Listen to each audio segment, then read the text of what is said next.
El alcohol es una droga que tiene muy buena prensa, pero es la que más gente mata, incluso más que todas las otras drogas juntas sumadas. Vamos a hablar hoy sobre cuándo empieza una adicción al alcohol, cuándo alguien empieza a ser alcohólico y cómo podemos ayudarlo.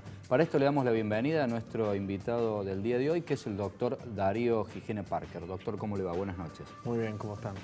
Bien, gracias doctor por venir. Sobre todo, ¿cuándo empieza, doctor, una persona a tener problemas con el alcohol? ¿Deja de ser una persona que consume esporádicamente y pasa a tener problemas ya? Vamos a distinguir en ese sentido de que toda persona puede tener problemas con el alcohol, incluso en los primeros contactos con la droga, porque el alcohol es una droga, actúa en el sistema nervioso central. Quiero decir esto porque lamentablemente la forma de consumo de inicio en los adolescentes tiende a ser consumo abusivo, siempre es excesivo. Eso es lo que nos dicen las estadísticas de la forma de consumir de nuestros jóvenes. Porque la búsqueda es el efecto de emborracharse, de volarse la cabeza o divertirse, que lamentablemente la sociedad o las normas de nuestra sociedad ha dictaminado que divertirse es sinónimo al alcohol y eso se lo transmitimos a los jóvenes desde muy chiquitos. Por lo tanto, ese consumo abusivo puede terminar con una consecuencia adversa. Otra cosa diferente es la adicción al alcohol, los trastornos por consumo de alcohol, ya moderados o severos, donde involucra la tolerancia, es decir, el tiempo donde uno tiene contacto con la droga y la modificación que se produce en el sistema nervioso que hace que uno la necesite y dependa de ella. Eso en el hombre, por ejemplo, demora un término medio de 10 años. En la mujer es mucho más corto. En 2 años, una mujer que de consumo cotidiano o continuo de alcohol puede ya empezar a desarrollar síntomas de dependencia. O sea que una mujer en 2 años y un hombre recién en 10 años puede tener dependencia. Así es. ¿Y qué cantidad, como para pasarlo al lenguaje cotidiano, qué cantidad de alcohol ya significaría un problema? Hay que aclarar que depende de las personas. Las guías internacionales nos dicen que una persona, un varón adulto, sano, puede beber hasta 3 medidas de alcohol por día, pero no más de 12 a la semana, es decir, pueden ser 3 veces por semana y no más de 3 en un mismo día, o sea que equivalen a 3 cervezas como máximo, o una medida simple, pequeña, de una bebida destilada, o vino. Un poco menos de una copa de vino. ¿Por día? Por día.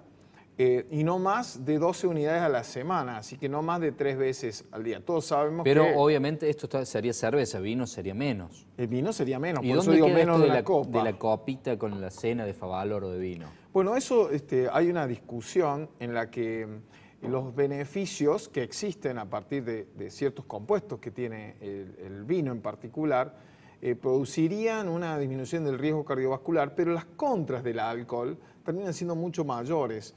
Entonces hoy la recomendación de la Organización Mundial de la Salud ha cambiado drásticamente, ¿no? O sea, ya no es Favaloro, sino la Organización Mundial de la Salud que desalienta, dice que ya definitivamente el alcohol no es recomendable bajo ningún punto de vista porque los beneficios son inferiores a los perjuicios que produce. Ahora, Darío, ¿tiene que ver luego en la incidencia la edad de iniciación?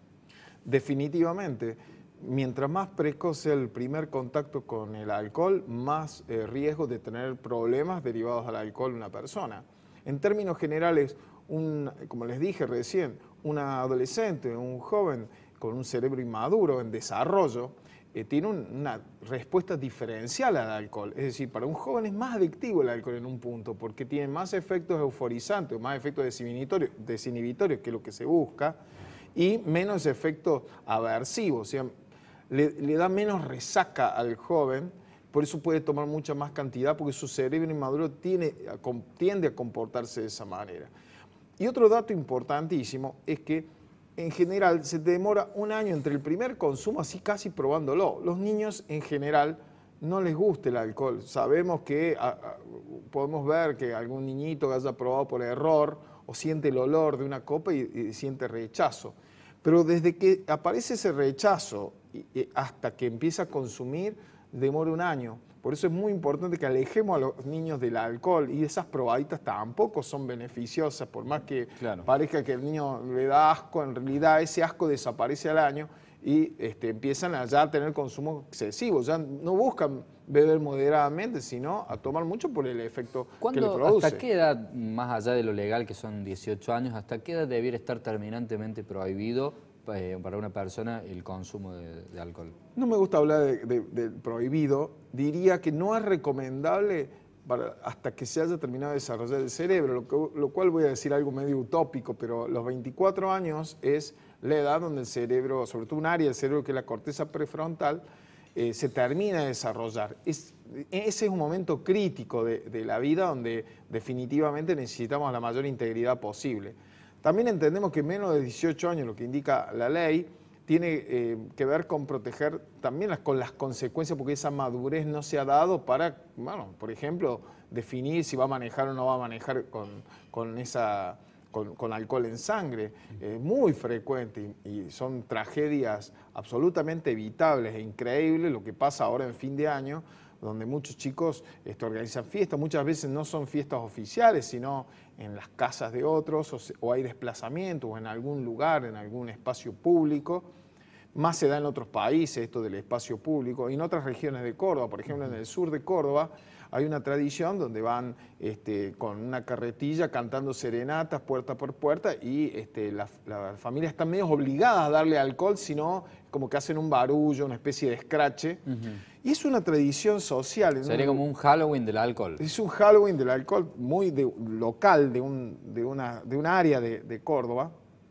Y la verdad que eso es catastrófico en términos que es el adulto el que lo favorece.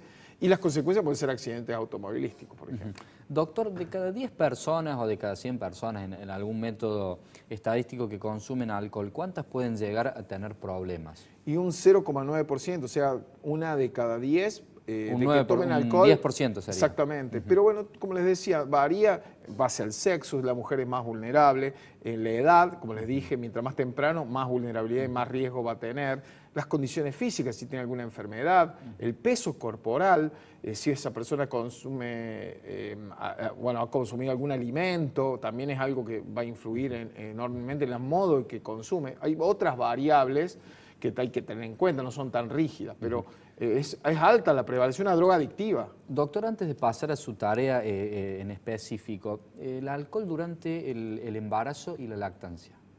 Es algo que desafortunadamente la investigación no ha dado las noticias que le debería dar al público. En Córdoba tenemos una importante línea de investigación en alcohol y embarazo. Desde la Facultad de Psicología del Instituto Ferreira, destacadísimos investigadores que divulgan a nivel mundial los hallazgos, pero lo que encontramos es que la verdad que no sabemos cuántos de esos niños que tienen retardos mentales, problemas o discapacidades que no se sabe de dónde vienen, tuvieron vinculados al consumo de la madre en el primer trimestre de embarazo. Y en la lactancia lo mismo, o sea, también sabemos que esos niñitos tienen una tendencia a tener avidez al alcohol, o sea, una predisposición a tener adicción al alcohol en el futuro, porque su mamá consumió en esos periodos tan críticos del desarrollo. Y luego hablamos de la niñez, hablamos de la lactancia, en la parte de la universidad. Bueno, un dato importante es que la Facultad de Psicología, el laboratorio específicamente de investigación en estas conductas sociales, ha desarrollado la doctora Pilati y el doctor Pautasi junto con la secretaría un estudio que se llama ELSA, es un estudio longitudinal que para que la gente entienda no es una foto, sino cómo se comporta un grupo de jóvenes a lo largo del tiempo con respecto al alcohol. Córdoba tiene la particularidad de ser una ciudad donde tiene una densidad estudiantil enorme, una de las más grandes del mundo, y Nueva Córdoba, particularmente un área donde se consume enormes cantidades de alcohol, esos chicos están sueltos, ahí se da un nuevo pico del consumo de alcohol y eso lo están midiendo estos estudios que son longitudinales, o sea, siguen la trayectoria, cómo empieza, cómo toma el joven cuando empieza y cómo durante el primero, segundo, tercero, cuarto año está tomando y cómo eso va a afectar o impactar en su desempeño académico. Doctor, la pregunta, ¿cómo ayudamos a un alcohólico? ¿Cómo se lo ayuda desde el gobierno? Bueno, la Secretaría de Prevención y Asistencia a las Adicciones, desde el Ministerio de Salud de Córdoba, desarrolló este plan provincial. Hoy tenemos 81 centros abiertos funcionando en la mayoría de los departamentos. Preveemos que en 2 semanas vamos a cubrir todos los departamentos con las nuevas inauguraciones, donde se realizan primera escucha y tratamiento. En Córdoba capital tenemos en el San Roque Viejo, Ustedes saben que queda ahí en Rosario de Santa Fe 374, el Centro Asistencial Córdoba, donde las personas pueden venir sin turno, a asesorarse, y tenemos también el funcionamiento de grupos, no solo grupos del equipo de la Secretaría, sino también de ayuda mutua como Alcohólicos Anónimos, que funcionan ahí mismo en articulación con los equipos. Por supuesto, depende de Alcohólicos Anónimos y también de familiares, pero no se olviden de que este es un problema que al último de enterarse a veces el alcohólico, la persona con problemas de alcohol, tiene que ir la familia, que es la que sufre y la que se da cuenta. El jefe tiene que pedir ayuda, orientarse para poder ayudar a esa persona, que busque ayuda lo más rápido posible para evitar las consecuencias serias, porque mientras más tiempo pasa, peor es. Estadísticamente, ¿qué cantidad de personas porcentualmente se pueden rehabilitar? Es muy difícil responder porque una persona que ya desarrolló el patrón compulsivo, la adicción, su cerebro cambió para siempre. Pueden detener la enfermedad. De hecho, ustedes si van, nuestros grupos ahí que funcionan en la Secretaría tienen entre 30 y 40 miembros que hace 2, 3, 10 años que están sobrios, pero ellos saben que si vuelven a beber, la enfermedad les vuelve. Así que es difícil decir si la cura en ese sentido es muy relativa.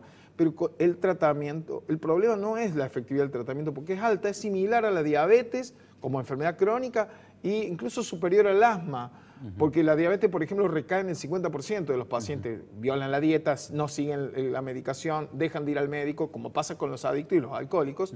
En el asma el 70%, y los adictos entre el 50 y el 60%, si hay un 40 o un 50% que tiene una buena evolución. ¿Cómo detectamos entonces cuando ya es un problema y no es una persona que lo hace? Sanitariamente el problema es que la gran mayoría no consulta, porque tienen que esperar las consecuencias más graves. Los signos de alarma tienen que ver con su desempeño intrafamiliar en general. Esa persona no comparte el tiempo con la familia, es un criterio diagnóstico. El alcohol se convierte en el principal interés. Tiene conductas de riesgo después de haber bebido alcohol, o le cambia la personalidad, se torna o agresivo, o le cambia la personalidad para ser demasiado jocoso o con conductas inapropiadas. La familia sufre, aunque los demás se rían, el drama es intrafamiliar, y la familia a veces también tiene disfunciones que empiezan a encubrir, a no querer hablar el secreto, y también hay alcohólicos en la dinastía familiar que hace que esto de alguna manera se haga un problema más grave todavía. Claro. Doctor, le agradecemos la verdad por la claridad de los conceptos y por todas estas opciones para ayudar a un alcohólico. No, muchas gracias, Gabriel, y a ustedes cuando necesiten. Obviamente quedan las puertas abiertas del programa. Hacemos una breve pausa, tras ella estaremos con el legislador Juan Pablo Quintero.